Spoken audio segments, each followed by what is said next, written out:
Boa noite, este é o Conversas Cruzadas, aqui na TV Com, começando a semana, segunda-feira. É bom ter você na nossa companhia. O governo federal ampliou o programa Brasil Sem Miséria. Agora 2,5 milhões de pessoas cadastradas no Bolsa Família vão receber complemento para ultrapassar a renda de R$ 70 por pessoa, que é o patamar que supera a linha de pobreza. Com esta ação, o governo considera que terá retirado da miséria cerca de 22 milhões de pessoas, desde 2011. Segundo o Ministério do Desenvolvimento Social, esse incremento vai custar aproximadamente 770 milhões de reais este ano, elevando o orçamento do Bolsa Família em 2013 para 24 bilhões de reais. O programa hoje quer saber o seguinte e faz a seguinte pergunta: essa transferência de renda é necessária desse modo? Ou trata-se de assistencialismo com foco em eleições? E como essas famílias se tornam independentes da ajuda do governo federal para viver? É o ponto de partida do Conversas Cruzadas desta noite.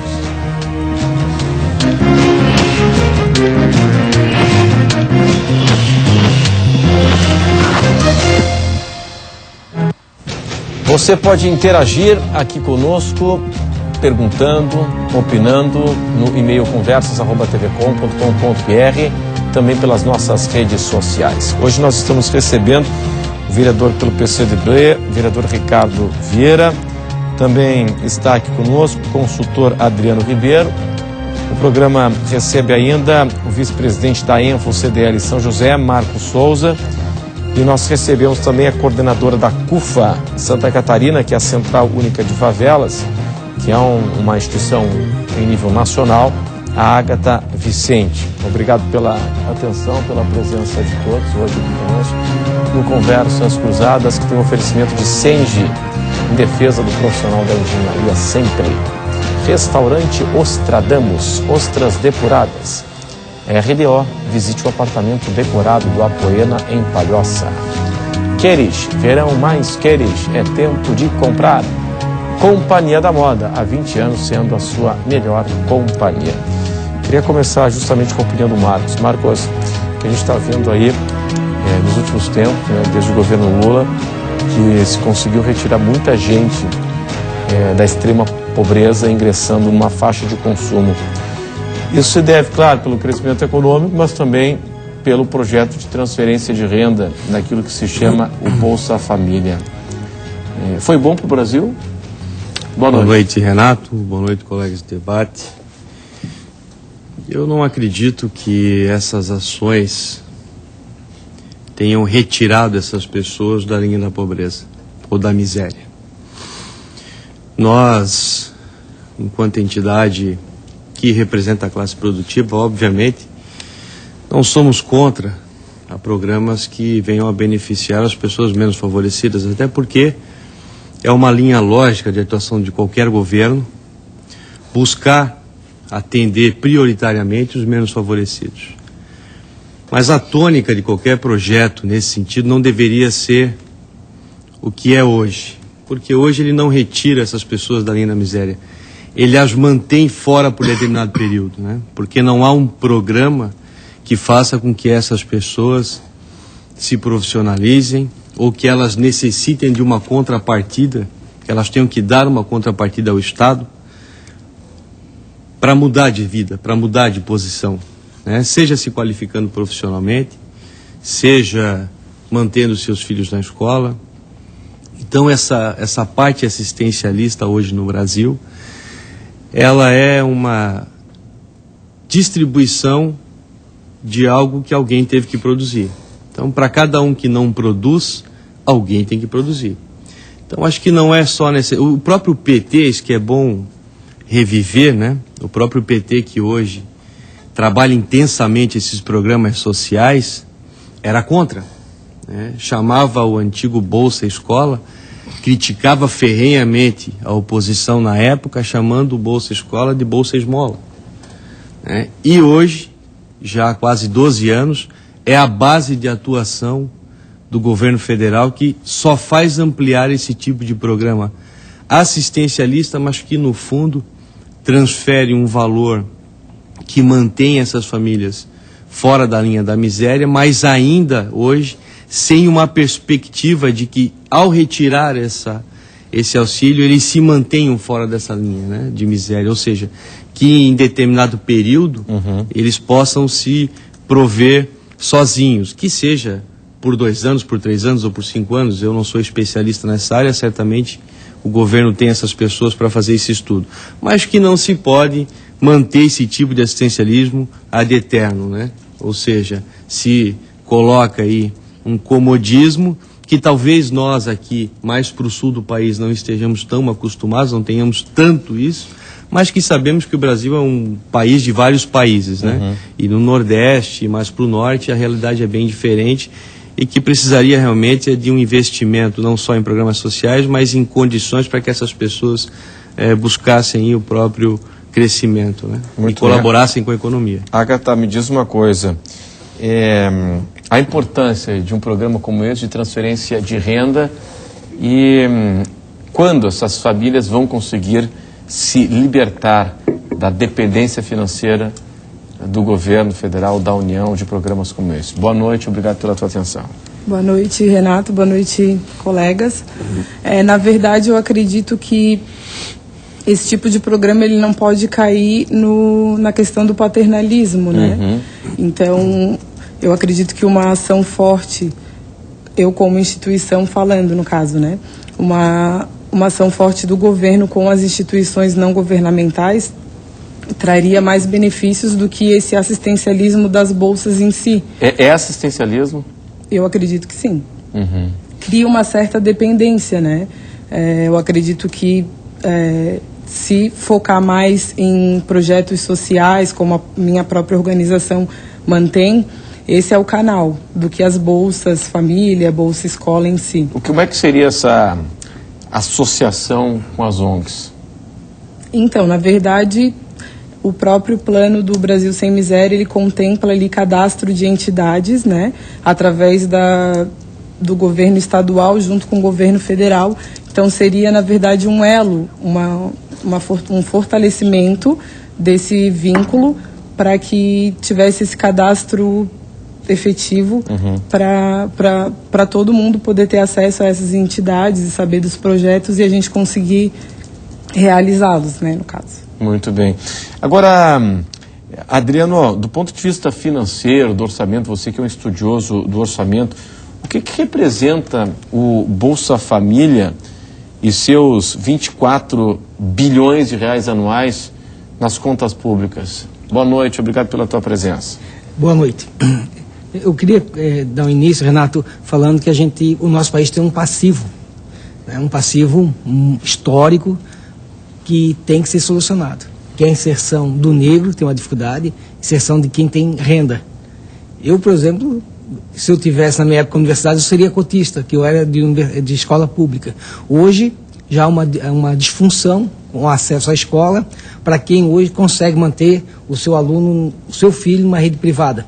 Então ele vai ser lá na frente punido, porque você hoje tem que dar ensino de melhor qualidade. Só para dar um exemplo, nós temos 4% de menores de 15 anos analfabetos no nosso estado. Então esse é um dado que tem que ser, chama atenção. Importante dizer, lembrar que os negros são vítimas do mesmo sistema de educação falido, Exato, que é de longa data. Claro. Nós temos, nossa região de Santa Catarina, a questão do contestado, que ainda o nosso estado ele é desnivelado, e a região do Planalto Norte e a região serrana.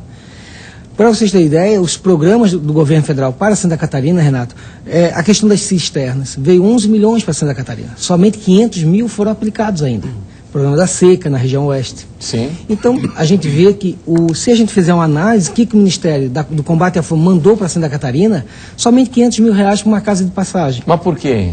De 11 milhões, somente 500 mil foram utilizados. Exatamente. Então, por quê? E o restante? Não foram, simplesmente... Mas é culpa de quem? É a prefeitura que não apresentou o projeto? O que é? Essa é uma ação estadual, da Secretaria de Estado de Assistência Social. Então, você vê que dentro do Estado há uma lacuna do governo federal, que não há um órgão central e pensante nessas ações, porque temos essa situação, e também não há um anseio da sociedade. a Santa Catarina são 200 mil pessoas em extrema pobreza, mas não há alguém que faça uma ação e aufere resultados. Então temos esse diagnóstico no estado, que é a região serrana e a região do Planalto Norte, e um pouquinho até o meio Pobreza extrema? Exatamente. Quer dizer, gente vivendo com menos de R$70 por mês. Exatamente. Em contrapartida, nós temos 38 secretarias regionais, cheio de cabide de emprego, incapaz de enxergar esse tipo de situação. Mas essa questão do nosso país, essa questão tributária, eu também faço parte de quem reclama da questão tributária, é porque a população também ela se omite de uma participação social, e nós todos temos essa omissão. Isso é um histórico do nosso legado do nosso país. Então, quando a gente vê essa situação, e por isso que a gente vê os eixos, se você vê o programa e os eixos do programa Brasil Sem Miséria, ele ataca exatamente isso, que é o acesso ao serviço, geração de renda. Agora, necessidade da matrícula na escola dos filhos. Dar renda para o salário ser no nome da mulher, da mãe, isso tudo está comprovado.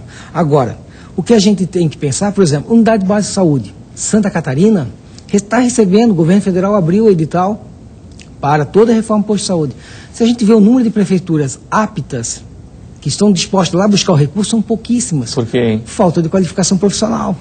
Então, esse dado nos assusta e nos leva a pensar que em Santa Catarina está numa situação X, ela pode piorar, porque não está tendo investimento na qualificação da mão de obra, não está tendo investimento na educação, e a precarização da mão de obra hoje na indústria, no serviço, ela é brutal. Sim.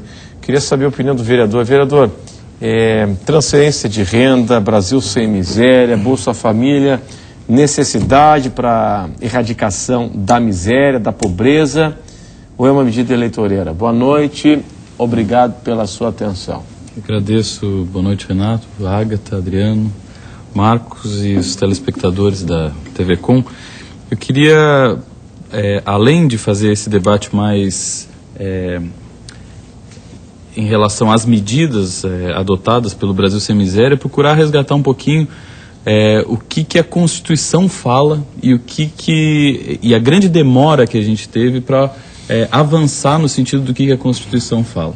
Se a gente se apegar tão somente a discutir as medidas em si que o Brasil Sem Miséria ele constituiu, como principalmente a transferência de renda, a gente pode descambar para a discussão de que essa pode ser uma medida eleitoreira, ou que essa pode ser uma medida que não tenha o real impacto que a gente pensa se a gente olhar para aquilo que a Constituição fala, que é o objetivo do governo, né, das instituições públicas, que é construir a justiça social.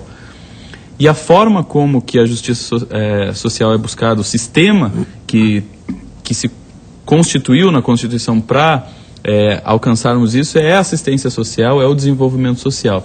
E somente há poucos anos que a gente conseguiu a oficialização, com a sanção da presidenta Dilma, do Sistema Único de Assistência Social, que é o sistema que vai conseguir fazer com que benefícios como esses do Brasil Sem Miséria cheguem à população que precisa, que a gente tenha um sistema que identifique as vulnerabilidades sociais, que a gente tenha um sistema que articule as diversas formas de conseguir tirar as pessoas que estão em vulnerabilidade social.